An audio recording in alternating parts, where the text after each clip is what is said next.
Merging characters' backstories into a pre-written adventure can be a lot of work, but it's something that brings so much depth to a character, and it's always appreciated by players, so it's definitely worth doing. I've gotten a fair bit of praise for the backstory integration I've done in my Abomination Vault series, so today I thought I'd take you through how I plan out backstory content during an adventure path. And we're busy people, aren't we? So of course we're going to use the laziest methods we can to make it an easy process. Since we'll be beginning 7 Dooms for Sandpoint soon, I'll use that adventure path, and I'll integrate Namari's backstory during this tutorial. This video is going to have spoilers for this adventure path, obviously. Step 1.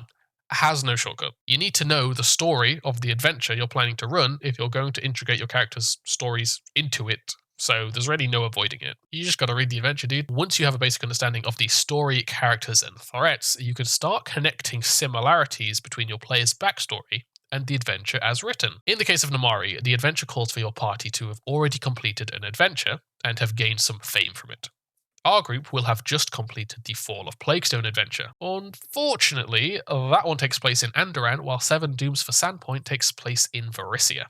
There's no way the story would travel that far for such a small, low-level adventure. But what can we pull from Namari's backstory to help us? Well, Namari is a worshipper of Rathel and a member of the Crimson Templars. They happen to be based in Magnamar, which is only 1 town over from Sandpoint. That's great. Now we have a group of NPCs that will have heard about her exploits. So how do we connect it to 7 Dooms? Well, after reading the adventure, we know that it begins because the cleric Abstalar Xantus invites the PCs to meet with him after hearing about their exploits. Since he wouldn't have heard about them saving Etran's Folly, we need someone to bridge the gap. Someone like a Crimson Templar that could recommend Namari's group? Okay, great. When the group arrives at Sandpoint Cathedral, instead of a nameless acolyte meeting them at the door, it's Sir Lysander Adamo, paladin of the Crimson Templars and Abstalar's dear friend. It was him that summoned Namari and made the journey from Magnamar to make introductions. Sir Adamo needs more of a purpose than just giving introductions though, so are there any characters that he can replace? We could let him take the place of Adani, the cleric of Ashava, however, she's an NPC with a rich backstory and leaves pretty early into the adventure.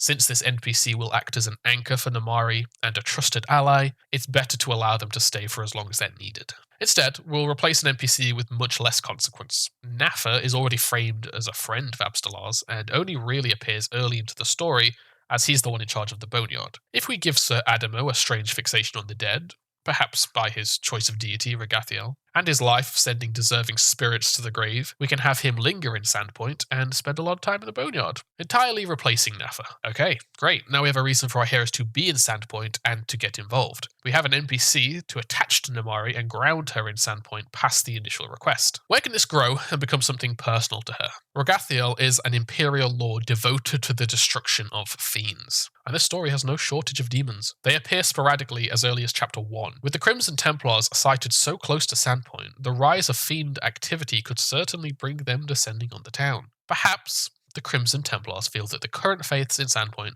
aren't doing a good enough job of proactively preventing fiend incursions, and seek to establish themselves as the primary faith. The townsfolk would certainly appreciate a more direct prevention of evil after facing so much strife recently, and it would allow us to create another faction for the reputation subsystem. Taking this path would allow us to provide Namari with special personal rewards based on the 1st edition prestige class, and gain powers such as fire resistance, fiend lore proficiency, and even temporary wings. This is just one option, of course.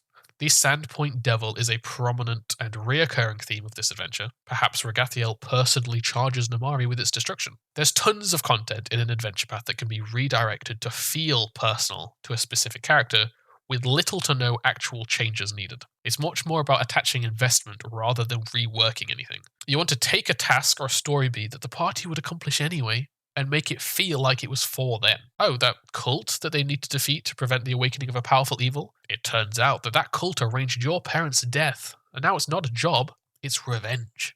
That dragon that's the boss of the major storyline, the relic your religious chapter is after is in its Horde. Now it's not a random boss fight, it's the completion of your divine task. The villain in town that's been poisoning important political figures, some of that poison ended up being consumed by the group's main supporter.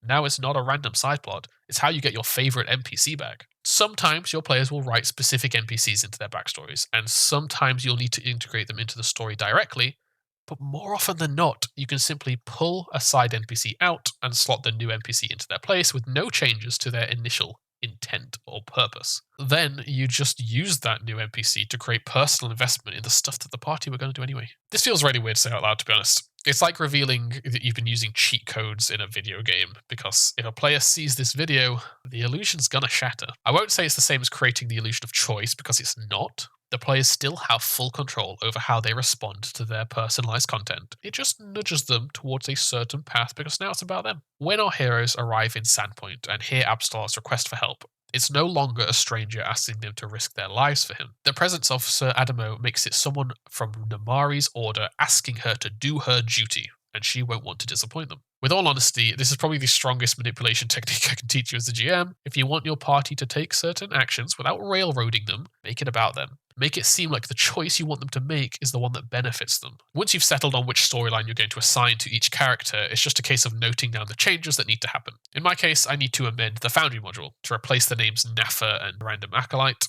and attach Sir Adamo to the Boneyard. Perhaps I'll also set up the Crimson Templars as a reputation option if I choose to go that route. That's essentially it for this video. I hope you've gained some insight into my process for integrating characters into modules. If you have any questions, feel free to leave them in the comments or join our Discord and ask me there. There is a link in the description. But other than that, have a great day. I'll see you soon. Bye-bye.